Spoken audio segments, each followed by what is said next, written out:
वकील से लेकर जज तक कोर्ट में थे मौजूद। अचानक चलने लगीं गोलियां। गैंगस्टर जीवा के मर्डर के वक्त कैसा था सीन? उत्तर प्रदेश की राजधानी लखनऊ में दिल दहला देने वाली वारदात के बाद हर कोई सहम गया। SC/ST कोर्ट रूम में मुख्तार अंसारी के करीबी गैंगस्टर संजीव माहेश्वरी जीवा पर ताबड़तोड़ गोलियां बरसाकर उसकी हत्या कर दी गई। इस दौरान कोर्ट रूम में अफरा तफरी मच गई।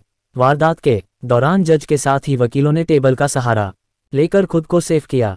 दहशत भरे माहौल के बीच सभी इधर उधर भागने लगे।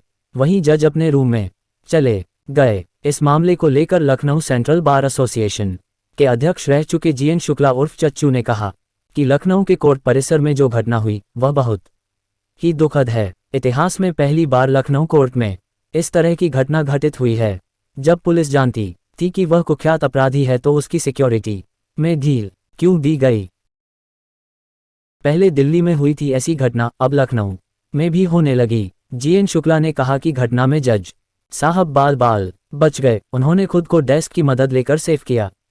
इसके बाद वह अपने रूम में चले गए। हमारे वकील और जज ही सुरक्षित नहीं हैं तो बाकी लोग क्या सुरक्षित रहेंगे?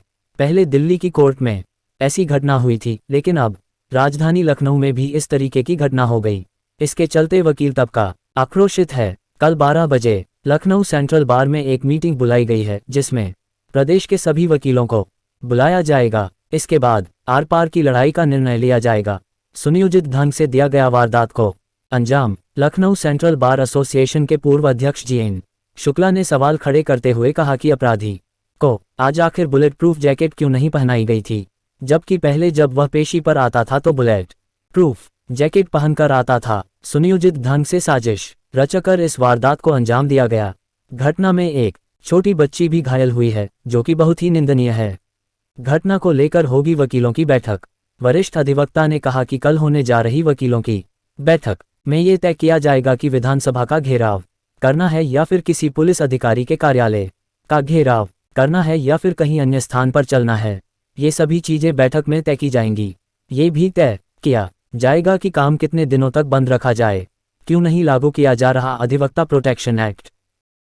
लखनऊ सेंट्रल बार के पूर्व अध्यक्ष ने कहा कि आखिर अधिवक्ता प्रोटेक्शन एक्ट क्यों नहीं लागू किया जा रहा है। उन्होंने कमिश्नरेट प्रणाली पर भी सवाल उठाए और कहा कि जब से कमिश्नरेट बना है तब से वकीलों की स्थिति खराब हो गई है, उनसे उनका काम छिन गया है। कमिश्नरी बनने से अधिकारी निरंकुश हो गए हैं, उल्टा लॉ एंड ऑर्डर खराब हो गया है। कोर्ट परिसर में लगे मेटल डिटेक्टर नहीं करते काम।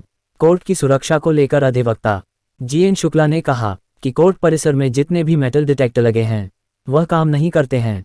पुलिस की सुरक्षा व्यवस्था में पूरी तरीके से चूक हुई है और इसी नाते ये घटना घटी है, क्योंकि जिन लोगों ने इस घटना को अंजाम दिया है या अंजाम दिलवाया है उनको ये बात पता थी कि मेटल डिटेक्टर काम नहीं करता है। आज अपराधी कोर्ट में आएगा, उसकी पेशी लगी है। ये सब बहुत दिन से अपराधी को मारने के लिए योजना बना रहे होंगे। उनको पता था कि आज उसकी डेट लगी है और वह पेशी पर आएगा तो उसे मौत की नींद सुला देंगे। CM को खामियां नहीं बताते अफसरा शुक्ला। लखनऊ बार एसोसिएशन के पूर्व अध्यक्ष GN शुक्ला ने कहा कि पुलिस गेट पर पहरा देने की बजाय मोबाइल में व्यस्त रहती है और वीडियो गेम खेला करती है। वहीं बड़े अधिकारी CM को कमियां नहीं बताते हैं।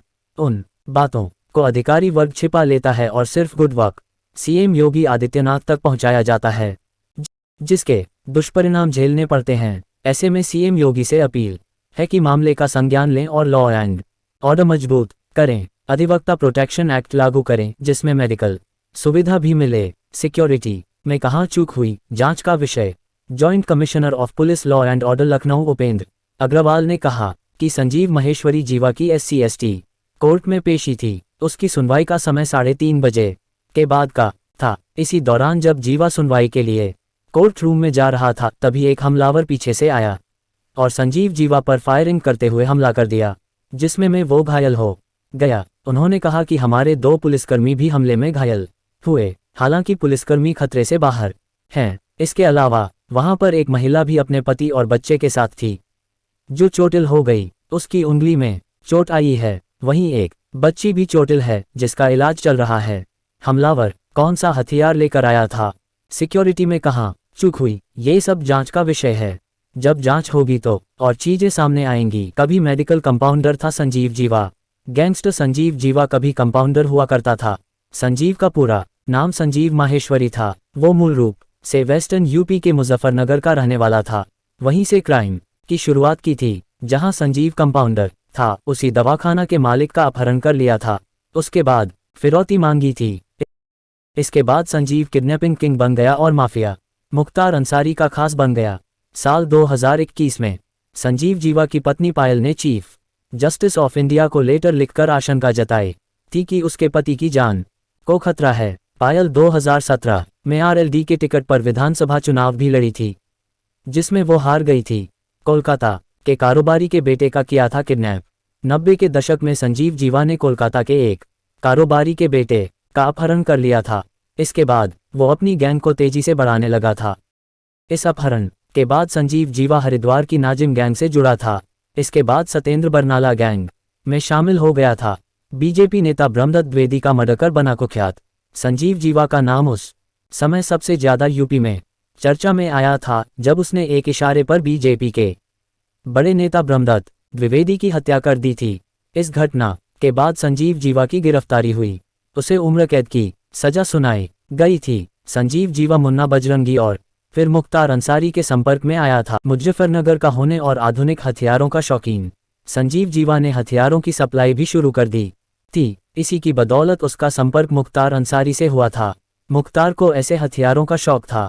फिर दोनों में दोस्ती हो गई थी। इसी के साथ अब मैं विदा लेता हूँ। नमस्कार, जय हिंद, जय भारत।